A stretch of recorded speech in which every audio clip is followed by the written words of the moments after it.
Hi friends, ഇതൊരു information share ചെയ്യാനുള്ള video ആണ്. ഒത്തിരി കേട്ടിട്ട് ഹോൾഡേഴ്സ് എനിക്ക് ഇൻബോക്സ് ചെയ്തിട്ടുണ്ട് കുറച്ച് ഡീറ്റെയിൽസ്. അതിനകത്ത് എനിക്ക് ഏറ്റവും ഇമ്പോർട്ടൻ്റ് ആയിട്ട് തോന്നിയ ഒരു ടെക്സ്റ്റാണ് നിങ്ങൾക്ക് ഷെയർ ചെയ്യുന്നത്. 2025 ജൂണിൽ പാസ് ഔട്ടായ ഒരു കുട്ടിയാണ്. പത്തനംതിട്ടയാണ് BEd പഠിച്ചത്. കാസർഗോഡാണ് താമസിക്കുന്നത്. ഇപ്പം കാസർഗോഡേക്ക് കുട്ടി തിരിച്ചുപോയി. അപ്പോൾ DO ഓഫീസിൽ വെരിഫിക്കേഷന് വേണ്ടി വരണം.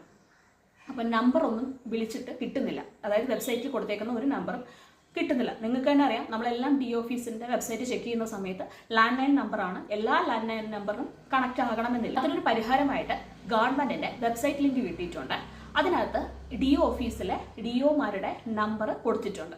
പിന്നെ ഒരു കാര്യം, ആ നമ്പറിലുള്ള ആളുകൾ ട്രാൻസ്ഫർ ആയി പോയിട്ടുണ്ടോ എന്നുള്ള കാര്യം അറിയത്തില്ല. ആ ലിങ്ക് വേണം എന്ന് ആഗ്രഹിക്കുന്നവർ ജസ്റ്റ് ഒന്ന് എന്നെ ഫോളോ ആക്കിയിട്ട് കമൻറ്റ് ചെയ്യുക, അല്ലെങ്കിൽ ടെക്സ്റ്റ് ഇടുക.